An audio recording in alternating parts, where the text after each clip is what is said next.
Welcome back to the channel. This is Roberto Full Curl Precision again. I got another one of those SLUGFEST kind of videos, and I found a way to kind of shorten them in a way. So I did 200-yard intervals instead of 100-yard intervals. So yeah, it's still going to be kind of a long-ish one.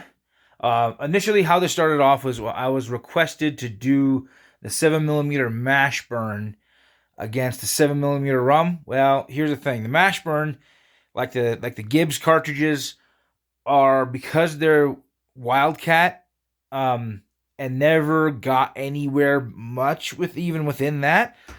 The hard part is finding reloading information for them outside of some forums. So if you have some reloading data on it that you want me to be able to work with, I need to have more data than just a forum. I need to have some reloading data from like a manual. So I wasn't able to do anything with that, but I have the 7mm STW, which stands for Shooting Times Western, versus the 7mm Weatherby Magnum, versus the 7 Rum, the 7 Rem Mag, the 7 PRC, and the 28 Nosler. This is going to be an interesting one, and I know I'm going to rattle some cages. Some of it's predictable, so let's get into it. Hold on, let me turn this camera around. All right, there we go. All right, so we're going to start off, and I wrote these in no particular order, but as per I was saying before, I'm trying different color inks so that the numbers kind of stand out a little bit more. And again, I did like a 200-yard 0, and I did 200-yard intervals out to 1,000 because that's what these cartridges are kind of built for, is long range. Again, as per normal, I always talk about not only the numbers but also the practical. So you'll be getting this. So let me go over to the ridiculous page of cartridges that really, while they're cool, yeah, that's the extent of them. So, starting off with the 7mm Shooting Times Western with a max PSI of 63,817, taking 71.8 grains of IMR 7828 SSC, gives you by the way, it's a 26-inch barrel, a 168 grain Nosler AccuBond long range, 200-yard 0, with a B1 BC of 0.652. So it's a really good BC and a really good construction bullet. Anyway, so starting off, again, at 200 yards, you got 2775 feet per second, 2873 foot-pounds, 0 inches of drop. 400 yards, you got 2500 feet per second, and 2332 foot-pounds and 16.1 inches of drop. 600 yards, you got 2243 feet per second, 1875 foot-pounds, and 54.6 inches of drop. 800 yards, 1999 feet per second, and 1,491 foot-pounds, and 121 inches of drop. At 1,000 yards, 1,773 feet per second, 1,172 foot-pounds, and 222 inches of drop. So for what this is, it's actually moving along pretty good. It's not that bad. Right next to it, here we go. You got the 7mm Weatherby Magnum. Max PSI, the same, 63,817. Takes 66.8 grains of IMR 7828 SSC. You got 3,079 feet per second. So their velocities are basically identical, but the Weatherby is doing it with less powder. So that's impressive. Muzzle energy, 3537 foot-pounds. 200 yards, 2785 feet per second, 2894 foot-pounds, 0 inches of drop. 400 yards, 2510 feet per second, 2350 foot-pounds, and 16 inches of drop. 600 yards, 2251 feet per second, 1890 foot-pounds, and 54.1 inches of drop. 800 yards, 2,007 feet per second, and 1503 foot-pounds, and 119.8 inches of drop. And at 1,000 yards, 1,780 feet per second, 1185 foot-pounds, and 220.1 inches of drop. These are basically identical. You're talking less, you're talking basically an inch difference, not even an inch difference. So, no, I'm sorry, like 2 inches of, like not even full 2 inches of difference. 222 versus 220.1. So I'll give these guys basically a tie. At 1,000 yards, if you're within 2 inches, that's it. That's not enough to even matter. But the one thing I will say is this: for what they're doing and using all the same parameters, out of these two, I'd have to give the W to the Weatherby, because it's doing all that and it's actually achieving a little bit better with basically 5 grains less of powder. That's a plus when you're reloading. You know, powder adds up. So every 5 grains, you add that up, you end up getting an extra casing or two out of that pound of powder. And then here we go. This is the 7 rum. So the Remington Ultra Magnum, same PSI, 63,817. And yes, I did look this up. That's what the numbers are rated for. With 78.5 grains of IMR 7828 SSC, you're getting 3052 feet per second and 3476 foot-pounds. Talk about an overrated cartridge. Man, I don't, like, no offense, but how are you using 12 more grains of powder compared to the 7 Weatherby Magnum, and you're not even as fast? Can anyone please explain this to me? I'm confused. I thought that more powder is supposed to mean more fast, but I suppose that the rums kind of are kind of disproving that right now. 3052 compared to 3079, and it's using more powder. Yeah, no thanks. I'll pass. Anyway, at here 200 yards, you got 2760 feet per second and 2841 foot-pounds, 0 inches of drop. 400 yards, 2486 feet per second and 2306 foot-pounds, and 16.4 inches of drop.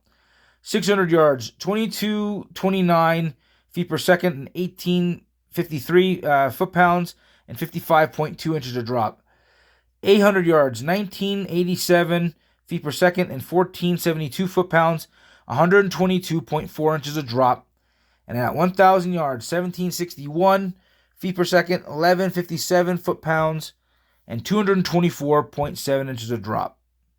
So it's literally using 12 more grains of powder to be the worst one on this out of these 3. Yeah, great job there, Remington. Yeah, I'll pass on the Remington Ultra Mag line, period. Not to mention, it's really expensive to get ammunition for. Rifles are not easy to get. They kick like a frickin' mule, and I don't know. I've yet to see where the rums really kind of shine yet, even in comparison to some of the older cartridges. I'll take a Weatherby well over a rum. Okay. Coming in as, no surprise, one of the best all-around cartridges, the 7mm Remington Magnum. Good old tried and true. This is where Remington got it right. So, max PSI, 62,366. Using 63.5 grains of IMR 7828 SSC. So, literally the same powder, same bullet weight, a 168 grain Nosler AccuBond long range, using again the same 26-inch barrel. Okay, check out this velocity: 30,039 feet per second with 3,445 foot-pounds. So you're talking a difference of 13 feet per second between a 7 Rem mag and a 7 rum, and it's doing it with, you're talking, so the 7 rum has literally 15 grains more powder than the than the 7 Rem mag, and it only achieves a difference of 13 feet per second. Yeah, the rum definitely sucks. Anyway, uh, here we go. 200 yards, 2748 feet per second, 2817 foot-pounds, 0 inches of drop. 400 yards, 2473 feet per second, 2475 feet per second, 2289 foot-pounds, 16.5 inches of drop. 600 yards, 2218 feet per second, 1835 foot-pounds, 55.8 inches of drop. 800 yards, 1977 feet per second, 1457 foot-pounds, 123.4 inches of drop. 1,000 yards, 1752 feet per second, 1145 foot-pounds, and 227 inches of drop.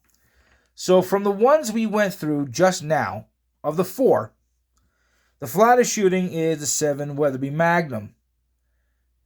And in order to achieve the difference of, of literally 40, to achieve a difference of 40 feet per second more out of the 7 Weatherby Mag compared to the 7 Rem Mag, you're talking a difference of like 3.5 grains of powder. That's not terrible, but you're only at 1,000 yards. Your difference is literally only 7 inches. I can get a 7 Rem Mag all day long in affordable rifles, and ammunition is ready everywhere. You know how hard it is to find a 7mm Weatherby Magnum, whether new or old, and even just to find the ammunition in general? It's ridiculous, and it's expensive. So far on the list out of these 4, I'm gonna have to give the 7 Rem Mag the top contender, because the fastest speed compared to it in this list is the 7 Weatherby Magnum compared to it so far, and it's not enough of a difference to really be worth it. As no surprise to any of us who actually, use our brains for thinking, the 7 PRC is going to come in dead last in this list. So, because I couldn't, on GRT, 7 PRC was not available, I went to Hornady's reloading data on their website. They have a max PSI 65,000 PSI, and because they don't have a 168 grain, I went with the next closest option, which is a 175 grain ELDX, to kind of keep it as competitive as you can.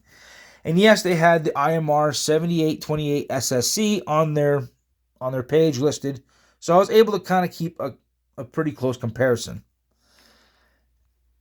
Gives you a muzzle velocity of 2950. I didn't write down the muzzle energy, I forgot to, but whatever, it doesn't really matter all that much at the muzzle. 200 yards, 2679 feet per second, 2790 foot-pounds, and 0 inches of drop. 400 yards, you got 2424 feet per second, 2284 foot-pounds, and 17.3 inches of drop. 600 yards, 2184 feet per second, 1853 foot-pounds, and 58.6 inches of drop. 800 yards, 1957 feet per second, and 1488 foot-pounds, and 128.8 inches of drop. And at 1,000 yards, you have 1746 feet per second, and 1184 foot-pounds, and 236 inches of drop. So this whole shenanigans of, how ultra high BC is more important than velocity. No, you have to have velocity with the good BC. Even though the difference is like 90, basically about 90 feet per second between the 7 Rem Mag and the 7 PRC. Yeah, I know the bullet's a little heavier, whatever, but it's not enough to be that much of a gap.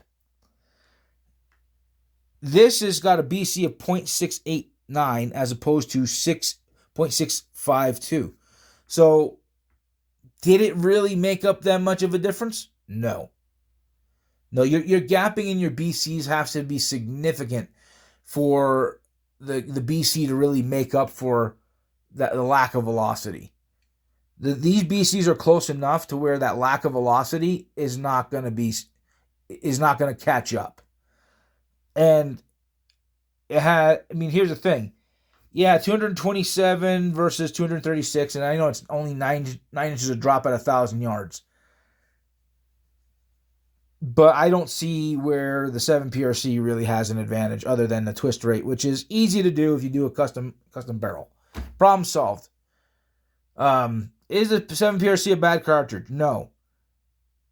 Is it the end-all, be-all, great long-range target cartridge that people make it out to be? Also no. It doesn't matter how good it is. If you suck at shooting, you just suck at shooting. Deal with it.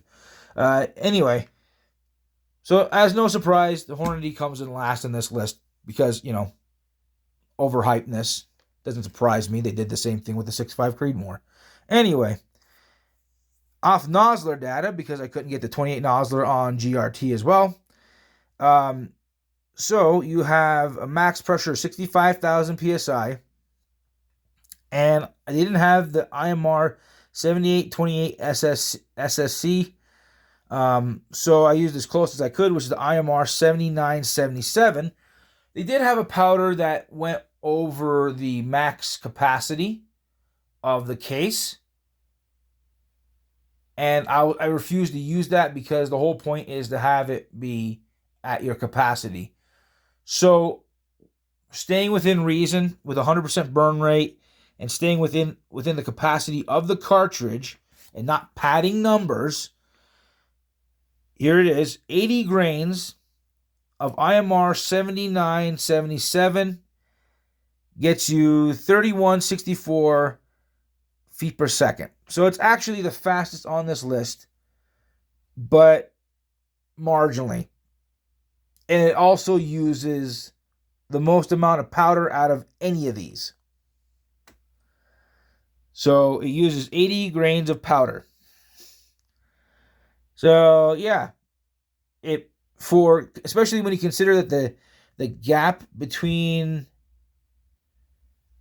the 7 Rem mag and this is literally like 124 feet per second. It's not significant. 125 feet per second difference. Okay, but this requires 16 and a half. Let's see. Yeah, it takes 16 and a half grains of powder difference in this case to achieve that difference of only 125 feet per second. Think about that. Way more powder means more cost. It also means more recoil. Yeah, is it faster? Yes, it is actually faster. Is it a worthwhile faster? No. Anyway, you have 200 yards. You got 2865 feet per second, 3061 foot-pounds, and 0 inches of drop. 400 yards, 2585 feet per second, 2492 foot-pounds, and 15.1 inches of drop. 600 yards, 2321 feet per second, and 2009 foot-pounds, and 50.8 inches of drop. 800 yards, 2073 foot-pounds, feet per second, and 1604 foot-pounds, 112.9 inches of drop. And at 1,000 yards, 1841 feet per second, and 1264 foot-pounds, and 206.7 inches of drop. So there's no denying it. Yes, the 28 Nosler is the flattest shooting here. The next closest flattest shooting is going to be the 7mm Weatherby Magnum. That said, you run into the same issues. It's getting better with the 28 Nosler. There are more companies that are indeed chambering in them. Besides Nosler, Savage has gotten into doing it. A handful of others. But typically, you're not going to find them in your average everyday rifle. You're going to find them in your configurations that are typically going to be like $1,500 and more. So the hard part is you're going to have to spend more money on that Nosler is just expensive for their ammo because no one else is chambering in 28 Nosler besides Nosler. As far as factory ammunition, you're also going to find that the recoil is ridiculous. You're gonna have a pretty short life expectancy out of your barrel. So I'm not really a fan of the idea of the 28 Noslers just because of there's so much downside compared to the relatively small amount of gain. That's why I think your 7PRC is going to be more popular than it, and is.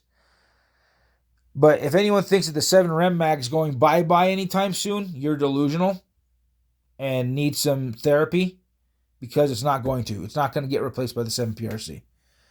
It's not. It's too common. It's everywhere.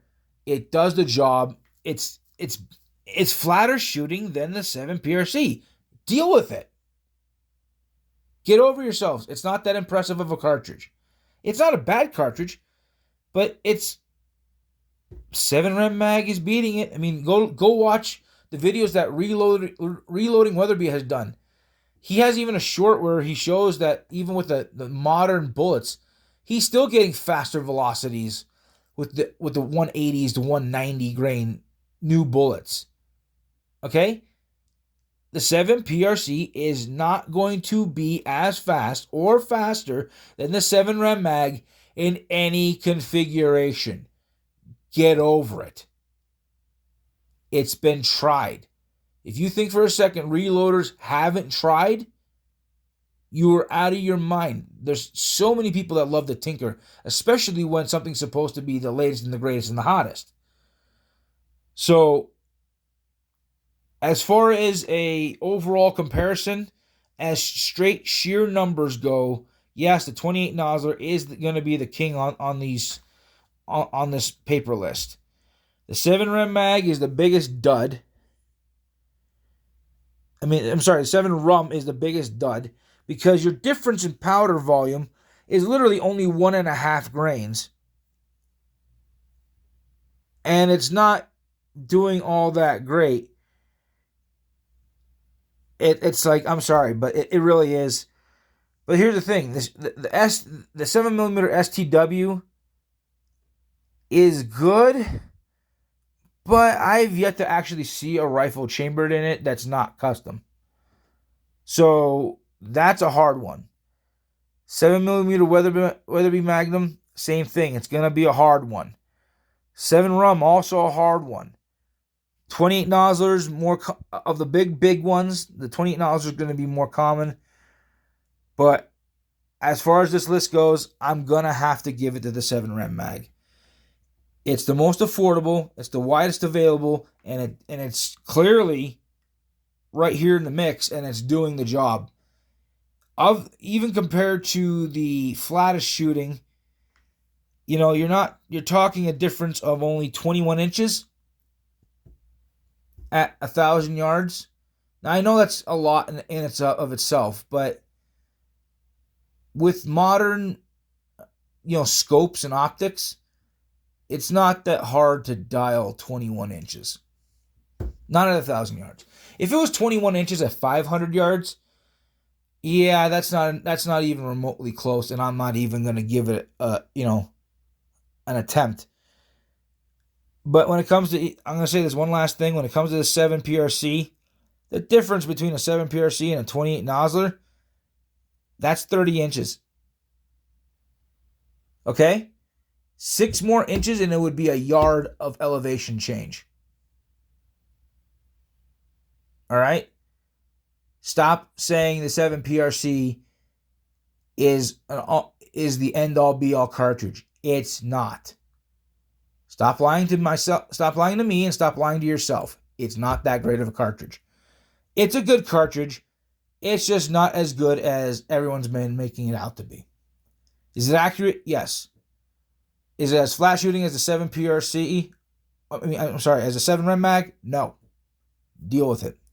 Anyway, that's all I have for tonight. Please like, subscribe, share, comment. Start a fun argument in the comments. Let me know what you think. And again, if you have a wildcat you'd like me to be able to do, I have no problem with that, but I need to be able to find reloading data besides being in forums. So I appreciate the support, and we'll talk to you again.